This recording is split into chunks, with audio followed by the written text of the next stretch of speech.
Today I'm going to show you how I make my really simple wire wrapped gemstone rings. The wire comes around 2 times to form the band, and the wire's wrapped around in a really simple design to frame that bead, and it's secured on each side. For this design here I've got an 8mm amethyst bead, and I've got my basic jewellery tools, a ring mandrel and a ruler, and then we've got our 20 gauge dead soft silver wire.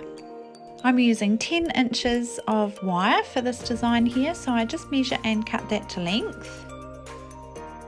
You can use a whiteboard marker or something that's a bit thicker than a standard pen if you don't have a ring mandrel, something that's about the size of a finger.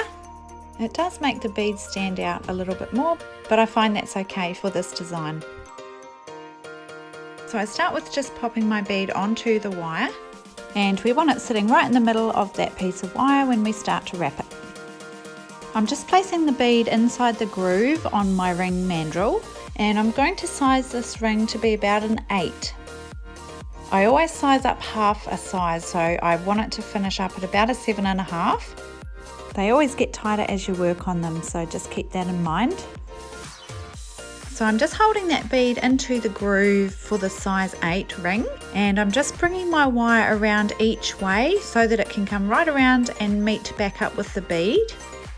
You want to make sure that you've got about an even tail of wire on each side so that you've got enough to wrap around. You can give them a nice strong tug with your pliers there just to make sure that they're all nice and tight. Also just check that your wires are not overlapped anywhere so they're sitting nice and flat next to each other. Now we can start to bring our wires around the bead to frame it. So I just start by bringing this right hand side wire around gently so it's hugging the bead, and then we bring this left hand one around. So they've actually crossed over each other there. That's why it's important that you do one and then the other one so that they are connected and they overlap. You can't do one whole wrap around with one and then the other whole wrap around with the other, or the wires won't be connected over the top of the bead and on the sides where they need to be. Just making sure your wires are still nice and flat and sitting next to each other. So I take it off the ring mandrel now, and we're going to work on securing these wires onto each side of the band. Each wire comes around the bead there and then over the band on the side. So we're just bringing it over in that same position that it's already in, but we're just going to wrap this tail around the inside of the band. I find it's easiest just to bend from the end of your tail and just slowly work with it so that you can bring it right around inside the band, forming it up nice and tight around those wires on the band, making sure those wires stay flat and next to each other as you bring it around. We're going to gently work this wire around 2 or 3 times on the side. You want your little wraps around to be nice and tidy and tight as well. I use both my flat and round nose pliers for this part. It helps me create a nice tight twist there and keep the bands flat. You can use whichever ones you feel work best for you.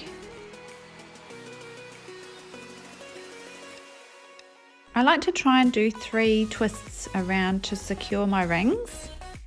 2 wraps around does seem to secure the ring in place as well. Depends on what sort of ring I'm wrapping. If I'm wrapping something really tiny and delicate, then I'd probably only do 2 wraps around. Also depends on how much of a wire tail you've got left there, if you've got enough to go around 3. Once you're happy with your number of loops around, I just pull it nice and tight. Then you can bend this wire up a little bit on the inside of the band and cut it off nice and close. You want that tail crimped in nice and tight on the inside of your ring so that there's no sharp parts to come onto your finger while you're wearing it. Makes it look nice and tidy from the outside as well.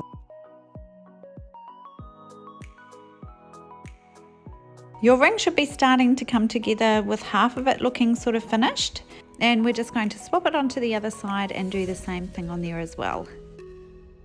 So that wire comes around the bead and then across over the top of the band. You can just check all your wires now, make sure they're all sitting symmetrical on your design before you wrap this final tail around. And again, it comes around the bead and then over the 2 wires on the band. Mine might be a little bit long to work with, so I'm just going to cut that end off.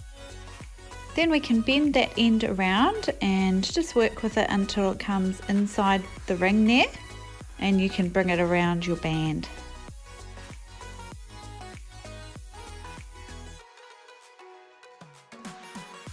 Gently just wrapping it around, not pulling too tight on the tail. You're just working with it so that you can get it sitting nicely around that band.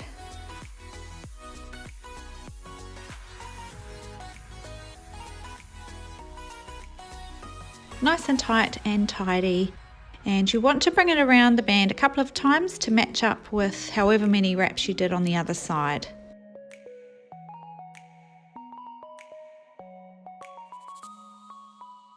Just keep checking that those wires around the band are sitting flat and next to each other.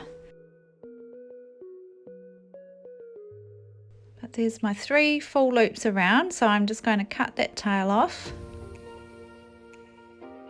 and crimp it down on the inside of the band.